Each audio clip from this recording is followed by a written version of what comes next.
여러분 저를 따라 같이 한번 고백해 보시겠습니다. 주님의 사랑에 매여 따라가길 원합니다. 주님의 임재에 붙들려 살아가길 원합니다. 아멘. 그런 주님의 복된 인생 되시기를 간절히 바랍니다. 그래서 주님 앞에 섰을 때 주님 사랑합니다. 우리의 사랑과 우리의 마음을 고백하며 드리시는 우리 사랑하는 성도님들 되시기를 간절히 바랍니다. 우리 앞뒤 저 옆에 계신 분들과 세 분 이상씩 인사 한번 나누겠습니다. 한 주 동안 평안하게 잘 지내셨습니까? 한 주 동안 잘 지내셨습니까? 한 주 동안 평안하게 잘 지내셨습니까? 진심으로 여러분 물어주시고 인사해 주십시오. 여러분 그냥 형식적으로 그냥 안녕하세요 이렇게 말고, 우리 한국 사람들은 그렇대잖아요. 언제 우리 한번 밥 한번 먹자. 이건 뭐예요? 되면 되고 말면 말고 그런 표현이라고 하잖아요. 안녕하세요 뭐 별로 의미 없이 하는 인사가 아니라 정말로 우리 사랑의 마음으로 상대방의 안부를 묻고 또 상대방에게 하나님의 은혜와 평강이 또 복과 은혜가 함께 하시기를 또 이렇게 축복하고 빌어주는 우리 사랑하는 하나 되는 성도님들 되시기를 간절히 바랍니다. 왜 우리 연약하기 때문에 함께 걸어가는 것이 참 중요합니다. 제가 젊었을 때 말씀을 배우면서 우리 함께 성도들이 같이 가는 것이 참 중요하다는 것을 이렇게 배우면서 이렇게 설명을 해주시더라고요. 횃불을 불 피울 때 장작을 많이 모아놓고 불 피우면 불길이 확 올라오잖아요. 그죠? 그러면 젖은 나무, 이렇게 잘 안 타는 나무들도 같이 불길에 같이 잘 타오른다는 거예요. 근데 잘 타고 있는 장작도 하나 떼갖고 옆에 따로 빼놓으면 금방 사그러들어 버린다는 거예요. 여러분 우리는 혼자 갈 수 없는 존재예요. 주님과 함께 걸어가야 하고요. 주님과 함께 걸어가는 우리가 함께 걸어가야 되는 존재입니다. 그래서 여러분 함께 우리 서로의 힘이 되어서 좁은 길, 또 먼 길일지라도 주님 부르신 그 길 따라서 믿음으로 끝까지 승리하며 걸어가실 수 있는 사랑하는 성도님들 우리 모두가 되시기를 간절히 바랍니다. 우리 참 연약한 존재잖아요. 여러분 지난주만 해도 여러분 날씨가 많이 더웠잖아요. 지난주 그전주는 막 한여름 더위처럼 막 허걱거릴 만큼 많이 더웠는데 이번 주는 굉장히 많이 쌀쌀하더라고요.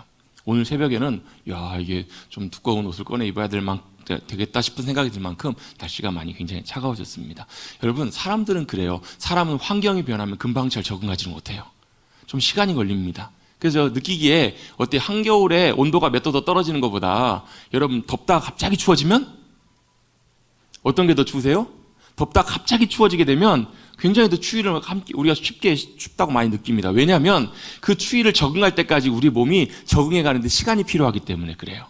시간이 좀 걸립니다. 함께 쉽게 적응할 수가 없는 존재예요. 사람이 참 대단한 존재 같지만 한편으로 보면 그런 연약함과 부족함이 많은 존재들이 우리들입니다. 실수도 많이 하고요. 부족한 것도 많고요. 잘못도 많이 하고 넘어질 때도 참 많이 있습니다. 그때 주님이 우리를 붙들어 주시고 우리도 함께 서로 손 붙잡고 같이 믿음으로 걸어갈 수 있게 되기를 간절히 바랍니다. 아멘. 제가 지난 수요일 날요, 우리 선교팀 스리랑카에서 선교팀이 방문해가지고 준비를 하다가 어디를 방문하게 됐냐면 성당을 제가 가게 됐어요. 사실 바로 앞에 있는 성당이지만 제가 마당은 맨날 왔다 갔다 많이 해봤지만 성당 안으로 들어간 건 이번이 처음이었거든요.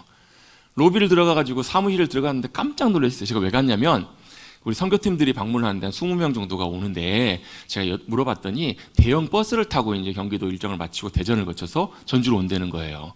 근데 이제 아시다시피 이제 교회가 지금 이제 옆에 식당들이 들어오고 하면서 이게 길이 좀 좁아져가지고 대형 버스가 이제 교회 마당까지가 들어오기가 좀 어렵거든요. 그래서 이제 사람들은 거기 내리고 이제 주차는 다른 데다 하고 걸어 들어와야 돼가지고 버스 주차할 때를 이제 좀 알아보다가 성당 주차장에 좀 부탁을 좀 해봐야 되겠다 싶어가지고 부탁을 하러 성당에 들어갔는데 제가 왜 깜짝 놀랐냐면 제가 들어갔더니 이걸 담당하시는 이제 아마 사무장이신 것 같아요. 남자분이 계시고 여자분들이 한 4분 정도 계셨던 것 같아요. 딱 계시는데 저를 딱 보시더니 목사님 오셨네? 들어오세요 이러시는 거예요.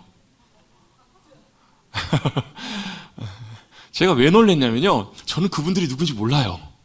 저는 모르는데 그분들은 제가 여기 교회 목사인지를 알고 계시더라고요. 그래서 제가 처음 성당에 방문해서 제가 딱 들어가서 이제 제가 쭈뼛쭈뼛 하면서 이제 좀 부탁드리려고 인사드리려고 딱 가고 있는데 목사님 오셨네? 들어오세요 하시는 거예요. 제가 반갑기도 했지만 한편으로 제가 털이 쭈뼛었습니다. 얼마나 갑자기 놀래고 긴장을 했는지, 저분들이 어떻게 나를 아실까? 그러면서 무슨 생각이 들었을까요? 물론 이제 잘 성당에서 협조해져가지고 버스를 잘 주차하고 한 3시간 정도 주차하고 행사를 잘 마치고 그분들이 가셨어요. 또 그분들이 얘기하시면서 담당하시는 분이 언제든지 편하게 내시라고 그러면서 행사도 잘 마치시라고 덕담까지 해주셔가지고 편안한 마음으로 왔는데 마음 한켠에 이런 마음이 지워지질 않는 거예요. 이 동네에 저를 아는 사람들이 많구나. 저는 모르는데 제가 목사라는 걸 아는 사람들이 참 많구나 라고 무슨 생각을 했을까요? 신경 써야 된다. 말 한마디, 행동 하나, 또 운전 이런 것도 다 조심해야 되겠다라는 긴장과 그런 마음들이 생기더라고요. 저는 모르고 지나갔지만 다른 분이 제가 목사인 줄 알고, 제가 종종 요즘 제가 좀 더 심한 것 같아요. 햇빛이 쫙 찌면, 햇빛을 걸어가면 선글라스를 안 끼고 다니면 저도 모르게 좀 약간 눈이 많이 불편하고 인상이 써지기도 하고, 또 근래에 제가 그런 얘기를 제 아내에게 종종 듣거든요. 당신 안 웃고 가만히 있으면 화난 사람 같아. 나이가 들어가면 좀 더 그런 것 같아요. 얼굴 표정이 그냥 가만히 있으면 저도 모르게 약간 무뚝뚝해지고 그런 것 같아요. 화난 거 아닌데. 그런 거 보면서 좀 더 신경 써야 되겠다, 좀 조심해야 되겠다, 그런 생각을 하게 되었습니다. 여러분 그렇잖아요. 여러분 사람들 다 보는 눈이 있으니까. 사람이 아무도 모르는 데 가서는 죄송합니다, 미친 짓도 할 수 있잖아요. 근데 여러분 아는 사람도 있고 알아보는 사람도 있으면 참 조심스럽고 마음이 좀 신경 쓰게 되잖아요. 왜? 사람들의 보는 눈을 신경을 쓰거든요. 누가 나를 보고 있는가, 또 사람들 눈에 어떻게 보일까, 그걸 굉장히 의식해요. 그래서 어떻게 해요? 어떨 땐 조심하기도 하고요, 어떨 땐 어때요? 감추기도 합니다. 내 부끄러움이나 연약함이나 부족한 것들을 안 보이게끔 잘 감추고 가리기도 해요. 그렇죠? 그럼 어때? 사람들이 잘 모르는 경우도 있어요. 저 사람이 저런 사람이야? 왜? 안 들키면 되니까. 제가 예전에 어떤 목사님 한 20 몇 년 전인가 설교하면서 그런 얘기를 농담으로 하시더라고요. 자기한테는 11계명이 있다고. 10계명 더하기 마지막 11번째 계명이 있는데 그게 뭐냐면 들키지 말라. 근데요, 이분이 농담처럼 얘기를 했는데요, 나중에 몇 년 지나고 난 다음에 이분이 그것이 다 탄로가 나가지고 큰 어려움을 겪은 것을 제가 옆에서 봤어요. 무슨 얘기를 제가 드리는가? 사람의 눈은 여러분 속일 수도 있고 감출 수도 있고 사람의 눈에는 안 들킬 수도 있는데요, 하나님의 눈에는 감춰질 수 있는 것이 없다는 거예요. 하나님은 우리의 모든 것을 다 보고 계시고 알고 계세요. 하나님 앞에서는 감출 수가 없어요. 안 들키려고 해도 다, 심지어는 우리 행동, 말뿐만 아니라 우리의 마음의 생각과 우리의 뜻과 계획까지도 다 아시는 분이세요. 여러분 사람을 속이기 위해서는 때때로 어떨 때는 화가 나도 아무것도 아닌 것처럼 웃을 수 있어요. 그죠? 사람의 마음속에 나쁜 마음을 갖고 있어도, 나쁜 의도를 갖고 접근해도 포장하고 감추면 사람을 속일 수가 있다고요. 사기꾼들처럼요. 근데 누구에게는요? 하나님께는 그게 안 통해요. 하나님께는 우리의 마음과 생각도 다 꿰뚫어 보시고 아시는 분. 그래서 하나님을 뭐라고 우리는 부르냐면 전지전능하신 하나님이라고 불러요. 전능하시다는 말은 모든 것을 다 하실 수 있는 분이시라는 말이고요, 전지하시다는 말은 모든 것을 다 보고 계시고 알고 계신다, 알고 계신 하나님이시라는 거예요. 그래서 하나님의 눈은 속일 수가 없어요. 하나님의 눈에는 감출 수가 없고, 그래서 여러분 아예 감추려고 마음먹지 마시고 하나님 앞에 딱 포장하려고 하지 마시고 그냥 이왕 이렇게 된 거, 아시는 거, 우리 부족한 거, 연약한 거 주님 앞에 그냥 다 있는 그대로 솔직하게 정직하게 그냥 다 내놓으십시다. 불편하신가 봐요. 여러분, 하나님이 우리의 모든 걸 보고 계시고 알고 계신다고 하면요, 저도 여러분, 저 모르는 분이 저 알고 막 하신다니까 불편했던 것처럼 하나님 우리 보고 계신다고 하면 무슨 마음이 먼저 드세요? 먼저 숨이 탁 막히시는 분 계실 거예요. 부담이 탁 되시는 분 계시죠? 잊어버리고 사셔서 그렇지. 여러분 생각해 보세요. 여러분의 일거수일투족과 모든 것 하나하나를 하나님이 다 보고 계신다? 알고 계신다? 부담이 되세요? 안 되세요? 양심도 없으시네. 부담이 되실 수 있어요. 부담이 되고 뭔가 불편하고 내가 감시당하는 것 같고 그런 생각도 들지만, 한편으로 오히려 이거보다 우리에게 사실 하나님이 모든 걸 보고 계시는 것이 훨씬 더 유익하고 복돼요. 왜 그런가? 하나님이 모든 걸 보고 계시고 알고 계시면 우리는 자유할 수 있어요. 우리의 모든 삶 속에서 하나님이 모든 걸 보신다, 모든 것을 알고 계신다, 이 말은 무슨 얘기냐면, 보고 계시기 때문에 뭐하고 계시냐면, 뭐하고 계세요? 우리의 삶을 지키시고 붙드신다는 거예요. 보호하시고 인도해 주신다라는 말이에요. 여러분, 그래서 우리 잘 아는 말, 여호와 이레라는 말 아시죠? 여호와 이레. 여호와 이레가 어디서 나오는 말이에요? 제가 설교를 하면서 종종 우리 머리도 교회 성도님들, 우리 성경 퀴즈 대회를 좀 해야 되겠다. 그래서 성경을 좀 우리 지식적으로도 좀 공부하고 같이 좀 배우는 시간, 나누는 시간, 그런 시간을 좀 가져야 되겠다, 그런 생각이 많이 들어요. 창세기 22장에 보면 하나님께서 아브라함을 제물로 바치라고 하실 때, 아브라함이 어떻게 믿음으로 순종해서 아브라함을 제물로 바치러 가잖아요. 근데 하나님께서 뭘 받으세요? 이삭을 안 받으신다고요. 아니, 죄송합니다. 아브라함을 제가 바친다 그랬나요? 아니, 이삭 바친, 맞게 얘기했죠? 그럼요. 니고데모가 뽕나무에 올라가면 안 되니까. 이삭을 바치러 하나님 앞에 갔는데 하나님 이삭을 받지 않으셨다고요. 이미 뭐하고 계셨어요? 이미 하나님께서 드릴 양을 다 준비해 놓고 계셨다고요. 그래서 여호와 이레는 여호와의 산에서 준비되리라 이렇게 표현되어 있거든요. 근데 원래 이레라는 말의 원래 단어의 뜻은 라라는 말인데, 라라는 말이 무슨 말이냐면 본다라는 말이에요. 여호와 이레는 하나님께서 보고 계신다라는 말이에요. 뭘 보고 계신다고? 일거수일투족 하나하나를 다 보고 계신다고. 보고 계시기 때문에 필요할 때마다 뭐 하실 수 있으세요? 준비하실 수 있으시다고요. 이번에 추석 명절 때 한번 난리가 한번 난 적이 있어요. 내비게이션을 보고 서울로 올라가던 귀경객들이 난리가 나서 천안 쪽에서 논길에 다 갇혀갖고 5시간 동안에 꼼짝도 못했다는 거예요. 왜 그랬을까요? 내비게이션을 믿고 내비게이션 길 안내를 따라가다가 어때요? 빠른 길로 그 내비게이션 프로그램이요. 우리나라에서 3분의 2가 쓰는 내비게이션이에요. 프로그램이에요. 우리나라 사람 3분의 2 많은 사람들이 프로그램을 쓰니까 어때요? 빠른 길로 이 내비게이션 나름대로 연구를 해갖고 사람들이 좀 많이 몰리는 거 피해서 안내해준다고 했는데 그 내비게이션의 안내를 누가 봐요? 3분의 2가 다 본 거예요. 그러니까 다 그 길로 몰리니까 오히려 그 길에 꼼짝도 못하고 돌리지도 못하고 빠지도 못하고 거기에 다 갇혀가지고 깜깜할 때까지 빠져나오지를 못한 거예요. 만약에 누군가가 헬리콥터를 타고 가다가 아니면 앞을 다 내다볼 수 있는 사람이 내다보면서 이쪽으로 차가 몰린다라는 것을 알려줬었다면 이 길로 갈까요? 안 갈까요? 안 갔겠죠. 뭔가를 보고 계신다면 준비하시고 인도하시고 지키시고 붙드실 수 있다라는 거예요. 우리는 앞이 안 보이지만 앞이 위험 요소가 있어요. 걸려서 넘어질 수 있는 큰 맨홀이 있어요. 그럼 어때요? 그걸 보고 알고 계시는 분이 있다면 누가 어떻게 해요? 조심하세요라고 붙잡아 주겠죠. 이게 뭐라고요? 이게 여호와의 일이라고요. 보시는 하나님. 여러분, 하나님께서 저와 여러분의 모든 일거수일투족과 저의 심령의 생각과 마음과 모든 것들도 감찰하시고 보고 계시는 줄로 믿습니다. 뭐 하시려고? 감시하시려고요? 아니요. 때때로 우리의 삶을 인도하시고 때때로 우리의 삶을 지키시고 붙드시고 함께 하시기 위해서 주님이 이렇게 역사하신다는 거예요. 제가 수년 전에 한 권사님께서 급하게 전화를 하셨어요. 목사님 기도해 주세요. 울면서 전화를 했어요. 왜 그런가 봤더니 주일날 저녁이었는데 조카가 교통사고가 났다는 거예요.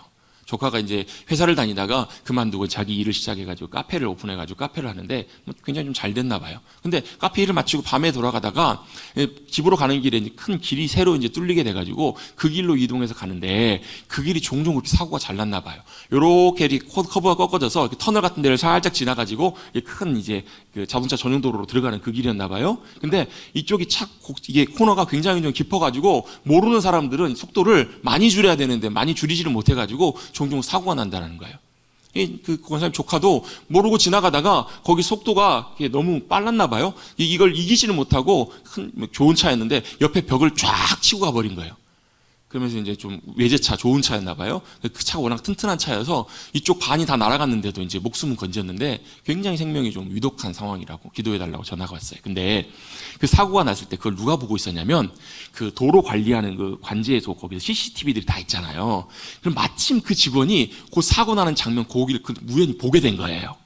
그래가지고 바로 즉각적으로 119에 신고를 해가지고 구급차가 출동을 하고, 만약에 그걸 다른 데 보고 있다가 못 봤었으면, 놓치거나 못 봤었으면 아마 사고 장면을 목격을 못하고 한참 후에 아마 신고가 되거나 이래서 아마 늦게 이송을 됐었으면 아마 생명이 위독해서, 그리고 나서 또한 거의 1년 동안을 수술하고 치료해가지고 이제 회복이 되게 됐는데 그만큼 큰 사고를 당했는데, 만약에 그분이 그 장면을 못 봤으면, 안 보고 다른 데를 보고 있었으면 어떻게 됐을까? 아마 생명이 왔다 갔다 했을 수도 있었겠다 싶습니다. 여러분, 사람은 때때로 이쪽 보고 있으면 이쪽을 볼 수 있어요, 없어요? 제가 이쪽 보고 있으면 우리 찬양대원들 볼 수 있어요, 없어요? 제가 이쪽을 한 번씩 봐드리고 싶은데, 제가 이쪽으로 보면 뒤통수를 제가 보여드려야 돼가지고 제가 이쪽을 자주 보지는 못하는데, 하나님은 다 보실 수가 있으시다고요. 하나님은 뒤통수에도 눈이 있으신 건 아니시지만 앞뒤 좌우를 다 보실 수 있고 모든 걸 다 보신다고요. 그 말은 무슨 얘기예요? 우리의 모든 것을 살피시고 아시고 붙드시고 인도하실 수 있는 하나님이세요. 할렐루야. 같이 한번 저를 따라 고백해 보시겠습니다. 보시는 하나님, 모든 것을 다 보시고 아시는 하나님이시라는 거예요. 그래서 참 귀한 게 그거예요. 하나님은 눈에 보이시잖아요. 우리 눈에는 안 보이시지만 하나님은 계세요. 그리고 우리의 모든 삶을 보고 계세요. 지키시고 인도하신다고요. 여러분, 우리가 그 이야기를 어디서 할 수 있어요? 성경을 통해서 할 수 있어요. 특별히 우리가 지금 함께 읽어가고 있는 룻기 말씀, 제가 룻기를 시작하면서 그런 말씀을 드렸어요. 룻기에는 하나님이 구체적으로 나타나셔서 말씀하시고 역사하시는 하나님 직접적인 개입이나 내용이 나오지 않는다고 말씀을 드렸죠. 나오지는 않지만 뭐예요? 보이시지 않지만 그럼에도 불구하고 역사하시고 붙드시고 인도하시는 하나님의 손길이 룻기를 통해서, 룻과 나오미와 보아스를 통해서 역사하시는 이야기가 바로 룻기의 이야기라고요. 여러분, 이 룻기의 이야기를 통해서 평범한 이방 여인이었던 룻의 삶에 하나님이 실제로 하나님의 사랑의 손길로, 능력의 손길로 붙드시고 인도하셨던 것처럼 저와 여러분의 삶을 통해서도 그런 놀라운 주님의 일들을 이루어 주시기를 주님의 이름으로 축복합니다. 뭘 하신다고요? 하나님이 주님의 일을 이루어 가신다고요. 그 주님의 일이 무엇인데요? 채우시고 회복시켜 가시는 주님의 일이에요.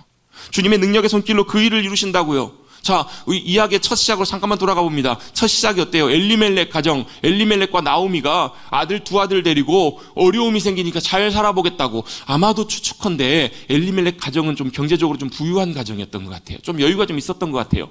여러분, 여유가 있었는데 어려움을 당하니까 좀 더 잘 살아보겠노라고 어디를 가요? 하나님의 인도하심이 아닌 이방 땅에 가서 거기서 풍요로운 삶을 살고자 꿈을 쫓아서 나아가요.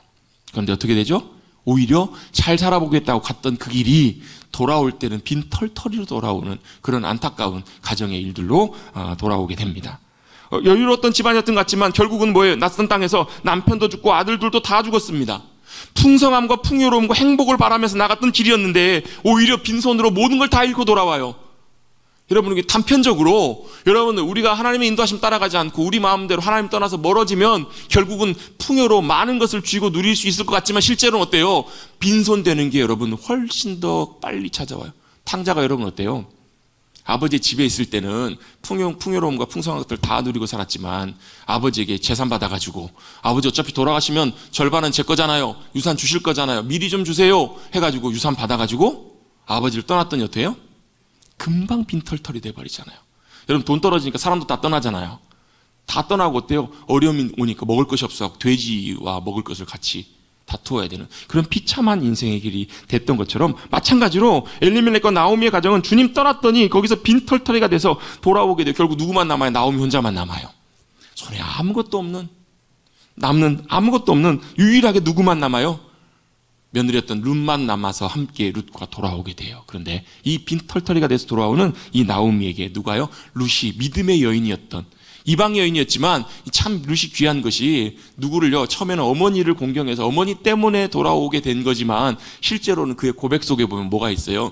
어머니 하나님이 나의 하나님이 되실 것입니다. 나의 하나님이 되기를 원합니다. 그 하나님을 믿음으로 의지해서 붙들고 믿음으로 나오게 돼요. 믿음의 여인이 됩니다. 믿음의 여인으로 살았던 룻, 그리고 룻과 함께 하나님께서 인도해 주신 보아스의 삶을 통해서 주님이 어떻게 역사해 가시는지 이야기가 바로 룻기의 이야기입니다. 나오미의 이름의 뜻이 기쁨이라는 뜻이라고요. 기쁨으로 살도록 하나님께서 그에게 그런 이름을 주셨는데 오히려 하나님 떠났을 때 오히려 그의 삶에는 모든 걸 다 잃어버리고 빈털터리의 인생이 됩니다. 그리고 주님께 다시 돌아올 때 어때요? 주님께 다시 돌아오기 시작할 때 하나님께서 보이지 않는 손길로 그의 삶을 회복시키시고 그의 삶을 채우시는 것을 보게 됩니다. 그의 삶을 다시금 나오미로 만들어주세요. 돌아올 때 어때요? 내 이름을 나오미라고 부르지 마세요. 기쁨이라고 부르지 마세요. 우리로 치면 희자라고 부르지 마세요. 요즘은 이름도 기쁨이라고 많이 짓잖아요. 기쁨이라고 부르지 마세요. 왜? 자신의 인생에는 기쁨이 아니라 빈털터리 마라라고 불러주세요. 쓰고 고통스럽고 괴로운 그것만 남았다라는 거예요. 룻기는 빈털터리가 되었다가 다시금 회복하시고 풍성히 채우시는 하나님을 만날 수가 있어요. 여러분, 그 하나님이 보이지 않는 손길로 저와 여러분, 주님을 찾고 의지하고 믿음으로 나오는 저와 여러분의 삶을 통해서도 동일하게 일해 주시기를 주님 여러분 축복합니다. 채우시고 풍성하게 하시고 회복시켜 주시는 놀라운 일들. 어떻게 주님이 일하세요? 우연히 룻이 돌아와서 밭에 이삭 주우러 갔는데 거기가 어디예요? 우연히 갔더니 보아스의 밭이에요. 근데 아침 그때 또 마침 또 누가요? 보아스가 베들레헴에 있다가 밭으로 내려와요. 거기 와서 정확하게 만나요. 여러분, 우연은 하나님 안에서는 우연이 아니라 필연이라고요. 세상 여러분 우연인 것 같지만 세상에 우연은 없어요. 다 하나님의 계획과 섭리와 인도하심들이 다 있어요. 때때로 여러분 우리가 그렇잖아요. 우리 운이 좋다 나쁘다는 말 종종 하죠. 그죠? 운이 좋아. 운이 좋아서 이래. 저는 막 제일 기분 좋을 때 언제냐면 차 타고 운전해서 갈 때 신호등이 바뀌는데 신호등이 빨간불이 있다가 제가 딱 가려고 할 때 파란불 탁 바뀌고 탁탁 연결되고 촥촥촥 바뀌면 얼마나 기분이 좋은지 몰라요. 정말 좋은가 봅니다. 여러분 그렇잖아요. 우리 인생도 때때로 어떨 때 보면 막 가는 데마다 막 파란불로 팍 열리고 길이 열리고 그러면 얼마나 좋아요. 뭐라고 생각해? 운이 좋아 나는. 근데 어때요? 어떤 날은 가더니 가는 데마다 빨간불 다 걸리는 거예요. 앞에 차까지는 가는데 파란불 탁 걸려. 빨간불 탁 걸려요. 그럼 어때요? 오늘 재수 없어. 운이 없어. 그렇게 표현을 하잖아요. 근데 여러분 우리 그리스도인들은 여러분 운이 있다 없다 이런 표현하는 거는 맞는 표현은 아니에요. 좋은 표현은 아니에요. 왜? 운이 아니라 그 뒤에 보이지 않는 하나님의 손길이 인도하시고 역사해 가시기 때문에 그래요. 보이지 않지만 하나님의 섭리의 손길들이 붙들고 계세요. 운이 안 좋아요. 어떨 때는 우리가 불순종해서 어려움을 당할 때도 있어요. 근데 그때도 주님이 보이지 않지만 주님의 손길로 붙들고 계세요. 요셉이 어때요? 운이 없어가지고 재수가 없어서 괜히 아버지가 그때 심부름을 괜히 보내가지고 형들한테 가가지고 구덩이에 던져지고 노예로 팔려가요. 그때 내가 안 갔어야 되는데. 근데 어때요? 요셉의 인생을 볼 때 그 순간은 너무 괴롭고 불행한 순간이었지만 하나님이 그 뒤에 역사하고 계시잖아요. 보디발의 집까지 팔려가요? 근데 거기서도 또 잘 풀리는가 싶더니 또 보디발의 아내가 괜히 자기 잘못한 것도 하나도 없는데 성추행범으로, 미수범으로 감옥까지 가게 돼요. 만약에 그가 감옥에 가지 않았었다면 아마 평생 보디발의 집에서 아마 총무 역할을 하며 살았을 거예요. 인생의 비극처럼 보이고 자신의 인생의 불행처럼 여겨졌던 그 감옥으로 들어가는 그 일이 하나님의 인도하심이었다는 것을 나중에 알게 되잖아요. 그곳에서 하나님의 보이지 않는 손길로 인도하셨기에 결국은 애굽의 총리로 하나님이 약속하신 꿈대로 그대로 이루신 역사하심들을 이루어 가시는 것을 보게 됩니다. 여러분, 보이지 않는 주님의 손길이 함께 하시기에 여러분 운이 재수가 있다 없다, 운이 있다 없다, 여러분 이런 말을 하기보다 여러분 하나님의 섭리 가운데 인도하심 가운데 있음을 고백하실 수 있는 저와 여러분 되시기를 주님의 이름으로 축복합니다. 왜요? 우리에게 불행한 일이 생길 때 그때도 주님은 보고 계시고 인도하고 계시거든요. 붙들고 계시거든요. 아닐 것 같은데 제가 한 번은 저희 아이들을 한번 하도 말을 안 들어가지고 혼내다가 나중에 집에 쫓아낸 적이 있어요. 한 2번 정도 쫓아낸 적이 있는데요. 제가 아이들 쫓아내고 어떻게 한 줄 아세요? 제가 밖에다 내일 몰아버리고 문 닫아버리고 문 잠가버리고 이제 아예 번호 열어도 못 열고 아예 그냥 걸어버리고 어떻게 했을까요? 제가 이야 말도 안 듣는 것들 밖에 이제 안 보이니까 속이 시원하다. 소파에 가가지고 앉아가지고 아이고 좋네 이러고 앉아 있었을까요? 제가 뭐하고 저번에 말씀드린 적 있죠. 제가 뭐하고 있었냐면 현관문 구멍으로 밖에 보고 있었어요. 혹시 이것들이 조그만 것들이 어디 이상한 데 가버리진 않나, 뭔 일 생기질 않나. 안 보여요. 가봤더니 1층을 배회하고 있어요. 제가 몰래 2층 계단에 가가지고 유리창에서 저것들이 뭔 일 없나 지켜보고 있었어요. 왜 그랬을까요? 쫓아내면서도 그게 부모의 마음이고 그게 아버지의 마음이잖아요. 우리가 때때로 하나님께 멀어져서 우리의 인생길 가고 탕자처럼 멋대로 걸어가고 있을 때도 아버지의 마음은 어디가 있냐면 자식에게 가 있고 자녀에게 가 있는 것처럼 하나님의 눈과 마음은 우리 모두에게, 우리 사랑하는 귀한 주님의 자녀들에게 함께하고 계신 줄로 믿습니다. 탕자가 집 나가자 아버지가 나와서 계속 기다려요. 아버지는 아들이 나가서 재산 다 반을 다 홀라당. 저 같으면 제가 만약에 탕자 아버지였으면 다리 몽댕이를 뿌렸어요. 아버지는 관심이 없었어요. 아버지는 아들만 돌아오기를 기대해요. 빈털터리가 돼서 거지 몰골을 하고 돌아왔을 때 아버지는 아무 말 하지 않아요. 그리고 그 아들 향해서 달려가서 아들을 꼭 껴안아주고 다시 옷을 갈아입혀주고 내 아들 불러줍니다. 그 비유가 뭐냐면 우리는 탕자의 비유를 통해서 탕자에게 우리의 마음이 많이 가 있거든. 관심이. 왜? 우리 같으니까. 양심이 있으면 우리가 탕자 같으니까. 근데요, 그 예수님의 그 비유의 핵심적인 이야기는 탕자가 아니라 아버지예요. 아버지. 탕자를 기다리시고 사랑으로 용납하신 그 아버지가 누구시라는 거예요? 하나님 아버지, 우리의 아버지시라는 것을 말씀해주고 있어요. 여러분, 그 하나님 아버지가 우리를 기다리시고 맞이하시고 놀랍게 붙들고 보고 계심을 여러분 믿고 신뢰할 수 있게 되기를 주님의 이름으로 축복합니다. 여러분, 우연이 아니에요. 우연인 것 같지만 여러분 마침 일어난 것처럼 보이지만 하나님의 섭리와 인도하심이 함께 하셔서 그렇게 된 거잖아요. 룻과 보아스가 그렇게 만났습니다. 누가요? 하나님의 섭리와 인도하심 가운데. 그리고 우연히 만난 그 만남을 통해서 하나님께서는 보아스를 통해서 룻에게 많은 사랑과 긍휼과 햇새들을 부어주세요. 자비와 선한 귀한 것들을 베풀어 주세요. 여러분 혹시 인생 살아가시면서 어떤 분에게 어떤 특별한 귀한 사랑과 많은 섬김과 배려를 경험해 보신 적 있으시죠? 그러시죠? 그분에게 참 감사하시죠? 그렇죠. 근데요, 그 보이지 않는 하나님의 손길이 어떤 경우는 어떤 사람을 통해서 어떤 환경을 통해서 붙게 하시고 채워주시고 인도해 주시는 그런 경우들이 있다는 거예요. 그런 은혜를 경험합니다. 놀랍게 우연히 나갔던 그 봤어요? 그 은혜를 경험하고 돌아옵니다. 돌아온 그 룻에게 시어머니 나오미가 룻에게 이런 얘기를 합니다. 이런 제안을 합니다. 우리 지난주에 본문에 보시면 3절에 뭐라고 나와요? 3장 1절에 보시면 딸아, 내 딸아. 며느리를 향해서 내 딸아라고 부르고 있어요. 내 딸아, 내가 너를 위하여 안식할 곳을 구하여 너를 복되게 하여야 하지 않겠느냐 이렇게 얘기를 해요. 지금 이 시어머니의 관심은 룻에게 뭘 허락해 주기를 원하는 거예요? 뭘 준비해 주기를 원하는 거예요? 안식할 곳을 주기를 원하는 거예요. 물론 그 당시 여인은 남자의 보호가 너무너무 필요하고 가정이라는 울타리가 필요했기 때문에 가정과 결혼 이것을 의미하기도 합니다. 그런데 단순히 이 안식이라는 것은 그것만을 의미하는 것이 아니라 뭐라는 거예요? 주님 주실 안식이 우리 모두에게 다 필요하다라는 거예요. 왜 필요한가? 여러분 하나님께서는 우리에게 안식을 주시는 분. 여러분 천지창조의 이야기 잘 아시잖아요. 여러분 6일 동안 하나님께서 천지만물을 만드시고 맨 마지막에 뭘 만드세요? 사람을 만드세요. 왜요? 사람이 제일 중요하니까.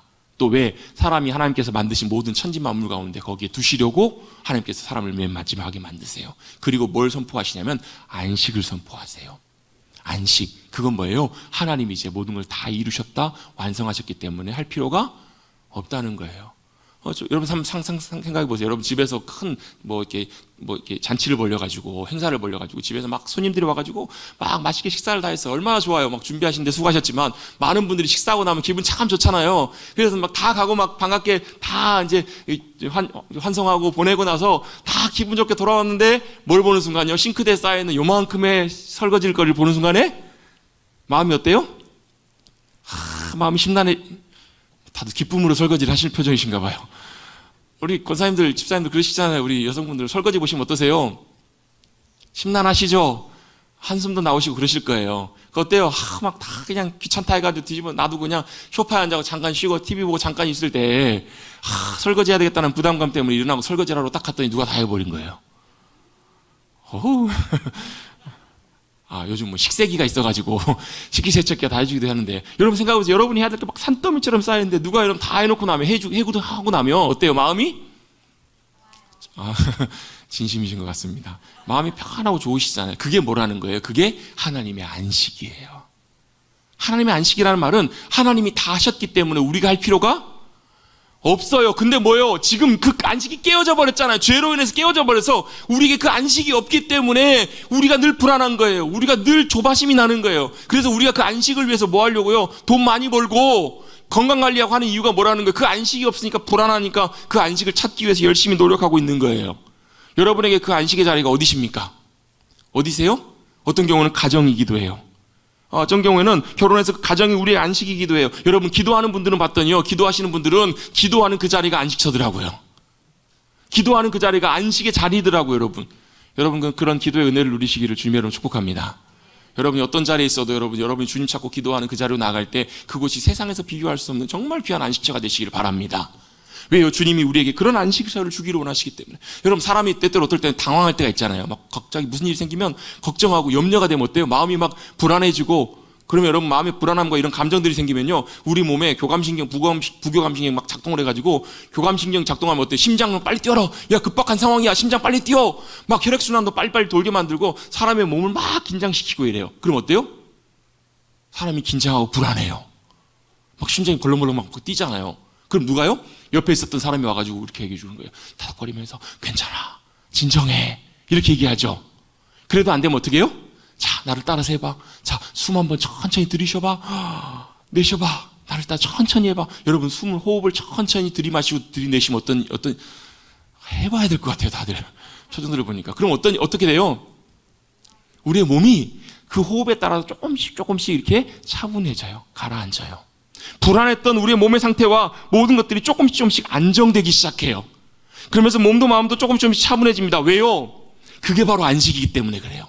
안식은 불안정한 상태에서, 격한 상태에서 때때로 어떤 화가 나거나 불안하거나 슬픔이나 이런 것들이 있을 때 안식은 뭐냐는 거냐면 그것들을 안정적인 상태가 되게 하는 것. 그래서 사람들은 언제 행복을 느끼냐면요, 불안할 때 행복함을 느끼지 않아요. 안정될 때, 모든 것들이 차분해질 때 행복을 느낄 수 있어요. 그래서 사람들이 그 안정을 누리려고, 여러분 하나님 모르는 사람들은 뭘 해요? 명상을 하고 요가를 하고 이렇게 하는 거예요. 왜? 마음의 평안함이 막 돈을 많이 벌어도 성공해도 안 생기니까. 여러분 그 진정한 안식을 주님으로부터 누릴 수 있는 저와 여러분 되시기를 주님 여러분 축복합니다. 왜요? 주님은 그 안식을 주시는 분이시니까. 예수님이 오셔서 뭐라고 말씀하세요? 마태복음 11장 이런 말씀하세요. 여러분 잘 아시는 말씀이에요. 수고하고 무거운 짐진 자들아 다 내게로 오라. 여러분 수고하고 무거운 짐 지고 살아가고 계세요? 일부 예배 때도 아무도 대답을 안 하시더라고요. 근데 제가 보니까 다 무거운 짐 지고 계시더라고요. 다 수고하고 무거운 짐을 지고 살아가요. 인생이요. 그들을 다 주님이 부르시고 계세요. 내게로 오라는 거예요. 뭐 하시기 위해서요? 내가 너희를 쉬게 하리라. 이 쉬게 하리라는 말씀이 무슨 말이에요? 내가 너희에게 안식을 주리라는 거예요. 참된 평안함과 쉼을 주님이 왜 오셨어요? 안식을 주시려고 오셨다고요. 그 안식을 위해서 십자가를 지셨잖아요. 십자가를 통해서 우리의 죄와 사슬과 모든 결박들을, 사망의 권세를, 저주의 권세를 깨트리시고 우리에게 영원한 생명을 주시고 승리를 주시기 위해서. 그게 뭐라고요? 주님이 우리에게 주시는 평안함과 쉼과 안식이라고요. 주님은 그 일을 이루기 위해서 오셨어요. 그리고 그 일을 이루시고 우리에게, 주님 안에 거하는 우리에게 주님께서 그 은혜와 안식을 주신 줄로 믿습니다. 주 안에 있는 나에게 딴 근심이 있으랴 십자가 밑에 나아가 내 짐을 풀었네. 이게 뭐라고요? 주님이 주시는 평안함과 안식이라고요. 여러분, 이 안식은 누군가가 일을 해야 돼요. 누군가가 이 안식을 이루기 위해서 수고해야 돼요. 어떤 목사님이 이 본문을 설명하시면 이런 설교를 하시더라고요. 여러분 걱정하지 마십시오. 우리나라는 3면을 50만 60만 우리 국군 장병들이 다 지키고 있습니다. 그래서 여러분이 두 발 뻗고 주무실 수 있습니다. 여러분 실제로 그렇잖아요. 제가 군생활 할 때는 60만 70만 그랬던 것 같은데 지금은 50만인 것 같아요. 보니까 국군이 육해공군 하늘과 땅과 바다를 여러분 군인들이 다 지키고 있으니까 여러분 우리가 마음 편하게 다리 뻗고 주무시죠.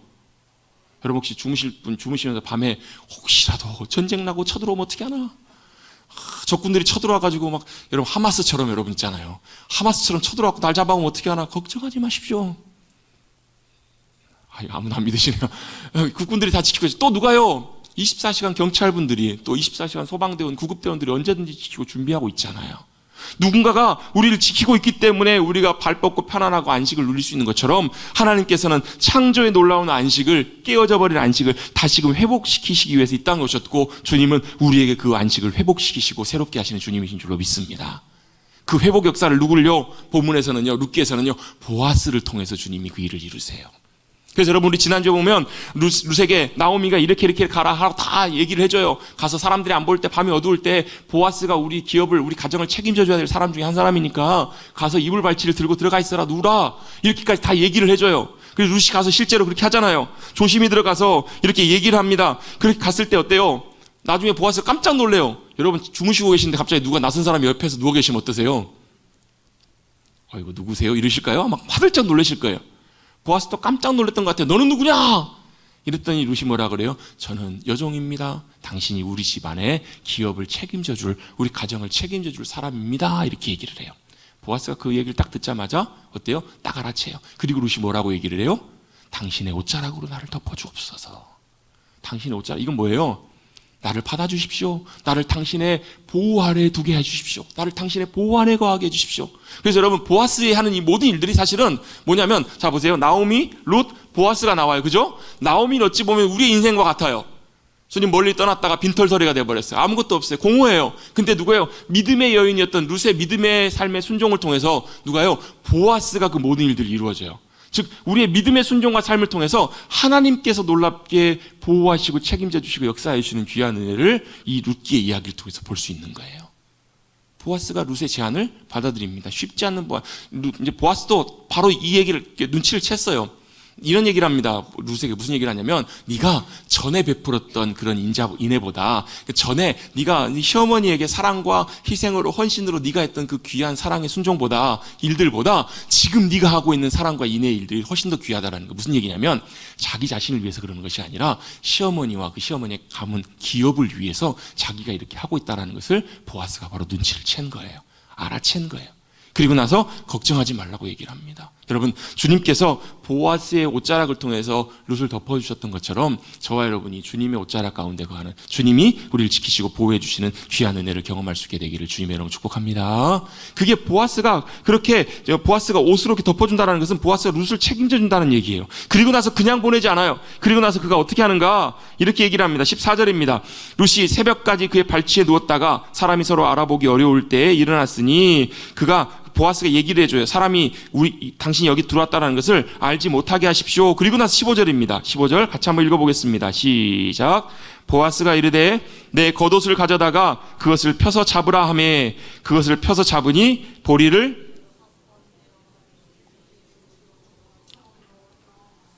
아멘.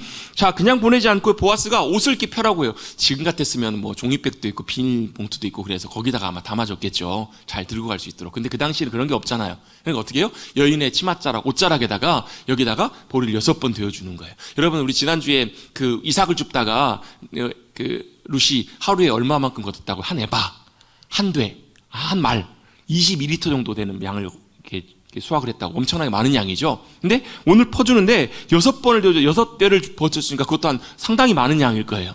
왜 6배를 되어줬을까? 아마 그게 한계였지 않았을까? 그 여인이 갖고 있는 옷의 한계이지 않았을까? 그 말은 풍성하게 다 채워줬다는 얘기예요. 풍성하게 다 넘치도록 부어준 거예요. 왜요? 여러분, 사랑은 베푸는데 그냥 베푸는 것이 아니라 넘치도록 풍성하게 베푸는 것이 사랑이에요. 넘치도록 채워주는 것, 그냥 퍼주는 거예요. 그래서 여러분, 그 사람이 뭘 사랑하고 뭘 좋아하는가를 보려면요, 그 사람이 어디다 퍼주는지를 보면 알아요. 뭐에다 여러분, 도박 좋아하는 분들은요, 도박에다 돈을 다 퍼줘요. 여러분, 건강 좋아하고 아끼고 자기 몸 사랑하시는 분들 자기에게 퍼줘요. 다 퍼줍니다. 어떤 분은 안 퍼주는 분이 계세요. 하나도 안 퍼주는 분 계세요. 그분은 뭘까요? 그분은 자기한테 퍼주는 거예요. 이기적이고 자기밖에 모르고 자기만 생각하는 사람은요, 자기만 안 퍼주면 자기만 계속 푸는 거예요. 왜? 사랑하면 다 퍼주기 때문에 그래요. 사랑하면 아깝지 않고 다 퍼줘요. 풍성하게 퍼줍니다. 그것이 바로 뭐라는 거예요? 그게 바로 사랑이에요. 자, 보아스가 지금 룻에게 하는 행동이 뭐라는 거예요? 사랑과 긍휼, 헤세드의 행동이에요. 헤세드. 여러분, 이를 통해서 우리가 하나 분명히 기억할 것이 있습니다. 하나님도 우리에게 이렇게 함께 하시는 하나님이세요. 헤세드로, 자비로 넘치도록 부어주신다라는 거, 채워주신다라는 거. 그러면서 전제하는 것이 있습니다. 뭐라고 전제를 했는가? 나중에 룻이 가서 이제 시어머니에게 다 얘기를 해요. 어떻게 됐냐? 얼마나 궁금했겠어요, 시어머니가. 얼마나 궁금했겠어요. 물어보니까 이래 되는 걸 다 얘기를 해주고 나서 17절에 보시면 이르되 그가 내게 이 보리를 6번 되어주어 이르기를, 자, 그 다음에 뭐라고요? 빈손으로 내 시어머니에게 가지 말라 하더이다, 이렇게 얘기를 해요. 빈손으로 가지 않고 뭐 하는 거예요? 풍성하게 그걸 다 채워준 거예요. 누가요? 보아스가. 여기서 여러분, 빈손으로라는 단어, 이 단어는 레캄이라는 단어인데요, 빈손이라는 의미보다 원래는 텅 비었다, 이런 표현이에요. 텅 빈 거예요. 뭐가 텅 비었어요? 여러분, 이 단어가 똑같이 1장에도 나와요. 룻기 1장에 어디 나오냐면, 나오미가 돌아올 때 내가 풍족하게 나갔지만 돌아올 때 빈손으로 돌아왔습니다 라고 표현할 때, 자기가 자기 인생을 표현할 때 이 빈손이라는 단어도 똑같은 레캄이라는 단어를 써요. 자, 나오미가 돌아올 때는 내가 빈손으로 빈털터리가 돼서 돌아왔는데 이걸 누가 지금 채워주는 거예요? 빈손으로 가면 안 돼요. 빈손으로 가지 마시오 하면서 어떻게 해요? 넘치도록 그 치마가 가득 담을 수 있을 만큼 풍성하게 채워주더라는 거예요. 보아스가. 어머니에게 갈 때 빈손으로 돌아오지, 빈손으로 가지 말라고 하시면서 이걸 풍성하게 다 채워주었습니다 라고 얘기를 해요. 자, 이 말씀을 통해서 우리가 뭘 할 수 있어요? 아, 하나님께서는 빈손으로 돌아온 나오미의 손길을, 나오미의 빈손을 보아스를 통해서 채워주시는 분이시구나. 여러분, 하나님께서는 우리도 똑같이 보아스처럼 이렇게 빈손 비어있는 그곳 가운데 충만하게 넘치도록 채워주실 수 있는 주님이신 줄로 믿습니다. 하나님께서 그렇게 나오미의 빈손들을 주님이 채워주세요. 하나님께서 채워주실 거라는 것을 보여주는 그림입니다. 그리고 또 한 가지 주의했던 게 있죠. 사람들에게 보이지 말고 하라고, 사람들에게 들키지 말게 하라고. 왜 그랬을까요? 이 보아스는 참 어떻게 보면 지혜로운 사람이에요. 또 말씀에 그대로 순종하는 사람이고, 룻을 보호하기 위해서 혹여라도, 여러분 혹시 누가 있잖아요, 이렇게 딱 보다가 룻이 이렇게 타장바닥에 있다가 보아스 근처에 보아스랑 같이 있다가 돌아가는 걸 보면 뭐라 그럴까요? 발 없는 말이 천리 간다고. 참 놀라운, 말은 그렇게 빨라요. 그냥 어떤 경우에는 내가 할까 생각했던 말도 어떤 분은 막 벌써 막 다 얘기해. 예전에 그 교회에서 그런 적이 있었거든요. 회의를 하고 나서 이 얘기가 아직 확정된 건 아니고 교회에서 분명하게 결정을 해서 먼저 공포를 한 다음에 광고를 하고 알려지도록 이렇게 해야 될 것 같습니다. 그러니까 다 회의에 참석하신 분들은 다 그냥 본인만 알고 계십시오, 그렇게 얘기를 하고 밤에 회의를 마쳤는데 그 다음날 되니까 교회 다 알고 계세요. 다 알고 계시더라고요. 왜요? 누가 그렇잖아, 누가 한 사람 보면 저거 뭐야? 이렇게 하면 어떻게 돼요? 그 얘기가 금방 온 성에 다 퍼지겠죠. 그럼 어떻게 해요? 루시 말이야, 밤에 이러쿵 저러쿵 해갖고 좀 있으면 얘기 어떻게 돼요? 루시 임신했다더라, 이런 얘기까지 금방 가버리잖아요, 여러분. 조심시키는 거예요. 룻을 보호하기 위해서 또 그 일들이 순리대로 무너지지 않고 망가지지 않고 잘 하나님의 역사들이 진행되게 하기 위해서 지혜롭게 그렇게 주의를 시키는 거예요. 여러분, 우리가요, 하나님이 원하시고 기뻐하신 일들을 할 때도 지혜롭게 잘 해야 될 필요가 있어요. 우리는 항상 목적이 중요하거든요. 야, 이게 하나님이 원하시는 일이야. 그럼 어떻게 돼요? 수단과 방법을 가리지 말고 그 일을 하라고. 우리 한국 사람들은 특별히 그런 말을 많이 하거든요. 저도 군대 갔을 때 그 말을 되게 많이 들었어요. 수단과 방법을 가리지 말고 다 하라고. 없으면 어떻게 해요? 옆에 부대 가가지고 훔쳐갖고 와서 채워놓고 해야 되는 거예요. 왜? 목적이 중요하니까, 그걸 이루는 게 중요하니까. 그런데요, 하나님의 일하심과 역사하심은요, 목적도 중요하지만 방법과 길도 너무너무 중요해요. 우리의 방법이 아니라 하나님의 방법으로, 하나님이 인도하신 질서대로 그렇게 하기 위해서는요, 하나하나 말씀대로 주의해서 해야 돼요. 보아스가 참 지혜롭고 경건한 사람이었다는 걸 어떻게 하는가? 그 자리에서 그냥 수락하고 알겠다라고 일 처리하면 될 것 같은데 그렇게 하지 않아요. 모든 것을 주도면밀하게 하나하나 말씀하신 대로 원칙대로 하나하나 진행하는 것을 보게 돼요. 그게 하나님의 방법이니까. 그래서 여러분, 세상 가운데 비둘기처럼 순결하기 위해서는 뱀처럼 지혜로워야 합니다. 여러분, 하나님께서 주신 지혜가 함께해 주셔서 모든 일들을 하나님의 방법대로 지혜롭게 잘 다뤄가시고 처리해 가실 수 있는 우리 사랑하는 성도님들 되시기를 주님의 이름으로 축복합니다. 그렇게 주의를 준 다음에 그렇게 그 얘기를 다 나오미에게 전했더니 나오미가 이렇게 얘기를 해요. 18절입니다. 이에 시어머니가 이르되 내 딸아, 이 사건이 어떻게 될지 알기까지 뭐하고 있으라고요? 앉아있으라, 이렇게 얘기를 해요. 앉아있으라는 말은 그냥 앉아있으라는 말이 아니라 무슨 말, 앉아있으니까 의자에 가만히 앉아, 엉덩이 떼지 말고 붙어있어야만 될까요? 그 말은 무슨 얘기냐면 그대로 가만히 기다리라는 거예요. 그대로 기다리고 있으라. 이 일이 어떻게 될지, 이 사건이 어떻게 될지 알기까지 앉아있으라. 그 사람이 오늘 이 일을 성취하기 전에는 쉬지 아니하리라, 이렇게 얘기를 해요. 보아스를 신뢰했던 것 같아요. 그 사람은 반드시 수락한 일들, 그 일들, 행하기로 한 그 일들을 분명히 이룰 거라고, 그리고 그 일을 이룰 때까지 멈추지 않을 거라고, 쉬지 않을 거라고 그렇게 얘기를 해줘요. 그게 무슨 얘기예요? 그냥 믿고 맡기라는 얘기예요. 맡기라는 거예요. 앉아있으라는 말은 믿고 맡기라. 너는 가만히 있으라. 여러분, 우리가 하나님 일하시기 시작하실 때는 여러분, 우리가 앉아있어야 돼요. 가만히 기다리는 거 뭐예요? 주님이 그 일들을 다 이루실 때까지. 여러분, 주님 지금도 여전히 일하고 계신 줄로 믿습니다. 주님의 일들과 주님의 역사들을 여전히 일하고 계세요. 그리고 뭐 하라는 거예요? 여전히 일하고 계시기 때문에 우리는 앉아서 기다리는 거예요. 주님 행하신 일들. 그게 뭐라는 거예요? 그게 믿음이에요. 믿음.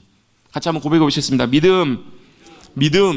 왜요? 주님이 기뻐하시고 원하시는 그 일들을 주님이 이루실 때까지 쉬지 않으시는 주님이시기 때문에 그래요.